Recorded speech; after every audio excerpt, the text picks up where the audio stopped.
Dalam buku-buku pelajaran kita, sudah pasti kita mengerti jika rumus A pangkat 2 plus B pangkat 2 sama dengan C pangkat 2 merupakan rumus teorema Pythagoras. Namun, ada sesuatu yang mengganjal dalam pikiran kita. Kita selalu mengerti jika rumus itu telah ada seperti yang ada dalam buku-buku kita. Tapi, kita tidak pernah mengerti bagaimana teorema Pythagoras itu ada. Kenapa bisa nilai sisi miring dihasilkan dari kedua nilai sisi mendatar dan sisi tegak? Di sini, cobalah kita membuat satu segitiga siku-siku dengan sisi mendatar A, sisi tegak B, dan sisi miring C. Marilah kita membayangkan satu hal. Coba kita bayangkan satu bentuk persegi yang dibentuk dari segitiga siku-siku. Kita tahu jika bentuk persegi memiliki 4 sisi yang sama, maka sekarang kita coba duplikat segitiga siku-siku sebelumnya menjadi 4 segitiga. Lalu buatlah sisi-sisi dalam segitiga mengisi sisi dari bentuk persegi. Segitiga pertama ditaruh mendatar, segitiga kedua diputar 90 derajat dan ditempel di ujung segitiga pertama. Segitiga ketiga diputar lagi 90 derajat dan ditempel pada ujung terlancip segitiga kedua. Dan yang terakhir, segitiga keempat diputar lagi 90 derajat dan ditempel pada ujung segitiga pertama dan segitiga ketiga. Di sini ada 4 yang mengisi dengan sisi mendatar dan ada 4 yang mengisi dengan sisi tegak. Lihatlah, setelah keempat segitiga disusun membentuk persegi, ternyata bagian tengah persegi ada yang kosong melompong. Dalam satu bentuk persegi inilah bentuknya disusun dari 4 bangun segitiga dengan sisi A, sisi B, dan sisi C. Setelah kita amati, bagian tengah persegi yang melompong berbentuk bangun persegi juga, dan ternyata sisi persegi yang melompong sama dengan sisi miring 4 bangun segitiga siku-siku, yang dimana dari inilah 4 sisi miring segitiga menjadi sisi persegi dengan sisinya yakni C.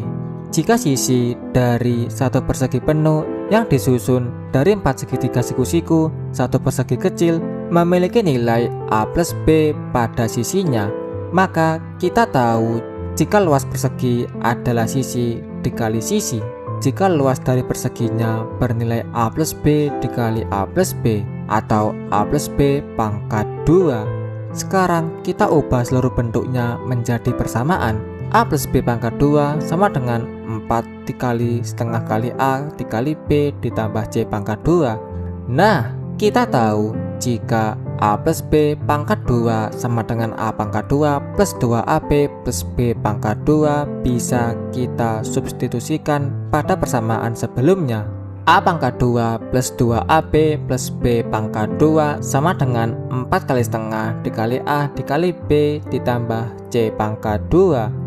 Sekarang kita operasikan menjadi A pangkat 2 plus 2AB plus B pangkat 2 sama dengan 2AB plus C pangkat 2. Lalu kita kurangkan dua ruas persamaan ini dengan minus 2AB dan hasilnya A pangkat 2 plus B pangkat 2 sama dengan C pangkat 2. Selesai sudah pembuktian kita teorema Pythagoras. Tapi dari pembuktian ini pastilah ada alasan jika sisi yang kita pakai dalam pembuktian segitiga sebelumnya hanyalah sisi A, sisi B, dan sisi C. Lantas pastilah ada pertanyaan yang mengganjal di dalam pikiran kita. Mengapa kita harus mengkuadratkan sisi dalam segitiga Pythagoras dulu untuk mencari nilainya, seperti mencari nilai sisi miring? Mengapa tidak langsung A plus B sama dengan C? Jawabannya simpel namun mengesankan. Jika kita paksa hubungannya secara garis lurus A plus B sama dengan C, panjang sisi miring yakni C akan sama persis dengan jumlah kedua sisi-sisinya atau A plus B. Marilah kita coba ilustrasikan. Buatlah ada satu garis A dan satu garis B. Ketika kedua garis itu digabung akan menjadi penjumlahan garis A plus B, dan jika kita tetap paksa A plus B sama dengan C, akibatnya segitiga itu akan menghimpit menjadi satu garis lurus dan tidak akan pernah bisa membentuk sudut siku-siku 90 derajat. Untuk itulah dari bentuk dimensi pertama kita ubah menjadi dimensi kedua.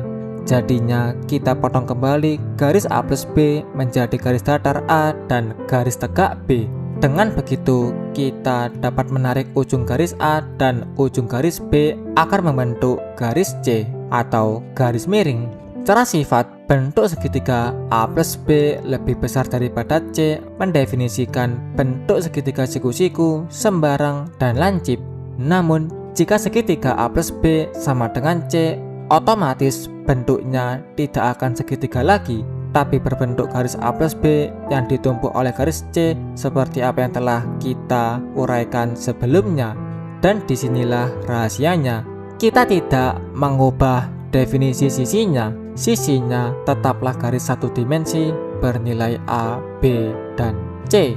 Namun dalam pembuktiannya, kita harus mendirikan persegi dua dimensi di atas masing-masing sisinya. Persegi di atas sisi A menjadi luas A pangkat 2, persegi di atas sisi B menjadi luas B pangkat 2, dan persegi di atas sisi miring C menjadi luas C pangkat 2. Di saat kita mencari nilai sisinya, panjang garis miring C tidak bersembunyi pada identitas garis itu sendiri, melainkan pada luas persegi C pangkat 2 yang dibentuknya. Luas persegi C pangkat 2 ternyata penjumlahan sempurna dari luas persegi A pangkat 2 dan luas persegi B pangkat 2. Dan setelah kita tahu luas persegi adalah C pangkat 2, untuk itulah kita bisa menarik akar kuadratnya untuk kembali mendapatkan panjang garis aslinya, yaitu C. Singkatnya, kita bisa mencari nilai eksak dari panjang sebuah garis satu dimensi, tetapi melalui rahasia luas yang tersembunyi di dalam bentuk dua dimensi. Maka inilah pembuktiannya. Saya bukan dosen, saya bukan ilmuwan, saya bukan praktisi keilmuan, saya hanyalah seorang pengagum. Sampai jumpa.